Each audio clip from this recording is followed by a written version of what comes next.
No quinto livro das Crônicas de Gelo e Fogo, presenciamos o nascimento da mais nova casa de Game of Thrones. Algo bastante incomum nas crônicas, já que geralmente estamos falando apenas de casas sendo extintas. Entretanto, no último livro, temos a nova casa, que nasceu justamente de um casamento entre um selvagem e uma nortenha. É sobre esse assunto que quero falar no vídeo de hoje. Meu nome é Pedro e você está no Westeros Brasil, um canal 100% focado em Game of Thrones e nas Crônicas de Gelo e Fogo.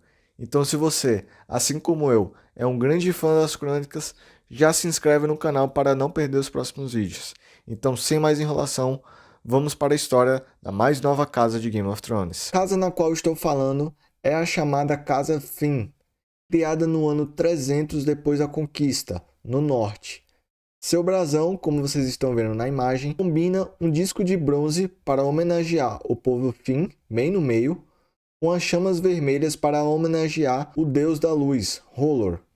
Além disso, o brasão tem um raio de sol da casa Karstark, mostrando claramente essa união entre o povo Flynn, a casa Karstark e a luz de R'hllor. Antes de falar da criação dessa casa, no entanto, eu preciso falar um pouco sobre o povo Flynn. Eles até fazem uma aparição em Game of Thrones. Eles são aquele grupo de carecas que segue o Mance Rayden e tem uma rixa com o Jon Snow. Mas nos livros eles são bem diferentes. Os Flynn são considerados o último bastião da cultura dos primeiros homens. Isso pode ser comprovado pela sua própria língua, já que eles falam um idioma antigo e não a língua comum de Westeros. Isso indica, por exemplo, que eles são os únicos povos a poderem se comunicar tranquilamente com os gigantes para além da muralha. O líder do povo Flynn é chamado de Magnar. Ele representa quase como um símbolo de misticismo e é considerado praticamente como uma divindade.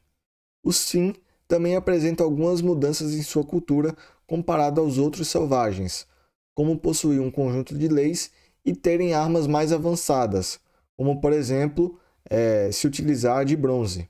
Até por causa disso, suas relações nem sempre são harmoniosas. Os Flynn, assim como os selvagens, foram derrotados pelo exército de Stannis Baratheon, e eles estão agora em uma encruzilhada de levar o seu povo para depois da muralha. Durante os acontecimentos do último livro, A Dança dos Dragões, a criação da casa e o casamento foi tudo uma ideia do Jon Snow, Lorde Comandante da Patrulha da Noite, que une o Magnar Flynn, chamado Sigor, com a Lady Alis Karstark. Antes de entrar com mais destaques nessa união, no entanto, preciso falar brevemente sobre a história da Casa Karstark. A Casa Karstark é uma das casas mais históricas e importantes do norte, tendo ligação direta com os próprios Starks de Winterfell. Entretanto, com a Guerra dos Cinco Reis, a casa entrou em decadência.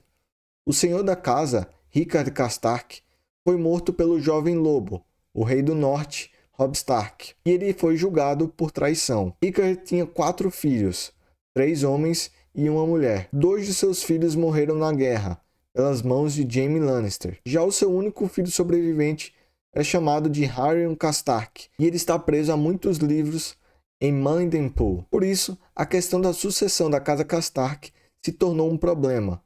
O tio de Rickard, chamado Arnel Karstark, é o castelão da casa e planeja tomar para si próprio o poder de sua casa, pretendendo casar Alis Karstark, a única filha de Rickard e herdeiro de Haryon, com seu próprio filho, Cregan Karstark, para trazer legitimidade aos seus domínios. Por causa disso, Alis foge de seu castelo e vai até a muralha, em busca da ajuda de Jon Snow. Isso acontece pois ambos se conheciam quando eram crianças, e ela tinha esperança também pela proximidade de suas casas que Jon a ajudasse. É por isso que Jon arranja o casamento para proteger Alis, de ser casada à força com seu primo, Cregan. Melisandre realiza a cerimônia de casamento, lá na muralha. Caso Harry Karstark morra sem descendência, a casa Flynn pode se tornar a nova Lorde de Karlsholder, o castelo da casa Karstark. A casa Flynn atualmente comanda 200 guerreiros. Além disso, vale falar que esse casamento é uma esperança para Jon Snow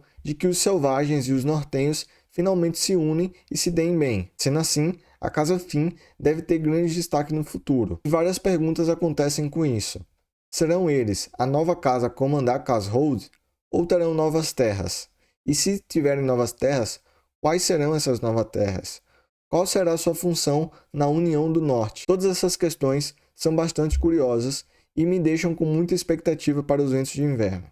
E para você. Gente, então é isso o vídeo de hoje. Espero que vocês tenham gostado de toda a história.